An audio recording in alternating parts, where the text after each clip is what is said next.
গরিব ছেলে রাহুল মা মাটির চুলায় রান্না করছে। বাবা ক্লান্ত হয়ে মাঠ থেকে ফিরছে। কাট 2, 8 সেকেন্ড। ছোট বোন বই নিয়ে বসে কাঁদছে। ভাইয়া, আমার পড়াশোনার খাতা নাই। কাট 3, 8 সেকেন্ড।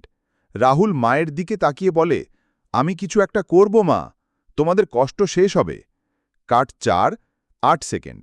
রাহুল রাতে লণ্ঠনের আলোয় পড়াশোনা করে আর দিনের বেলা খেটে সংসার চালায়। কাট 5, 8 সেকেন্ড। বোন খুশি হয়ে দেখে ভাইয়ের পরিশ্রম। আমার ভাই একদিন বড় মানুষ হবে। কাট 6, 8 সেকেন্ড। শিউলি এসে বলে, তুমি চেষ্টা করো, আমি সব সময় পাশে আছি। কাট 7, 8 সেকেন্ড। রাহুল ভাঙা মোবাইল দিয়ে ইউটিউব বা অনলাইন পড়াশোনা শুরু করে। বন্ধুদের শেখায়। কাট 8, 8 সেকেন্ড।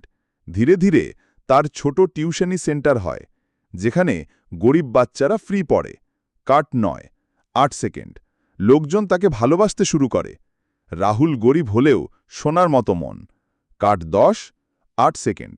বোন পরীক্ষায় প্রথম হয়, বাবা মায়ের চোখে জল, গর্বের আনন্দের কান্না। কাট 11, 8 সেকেন্ড। শিউলি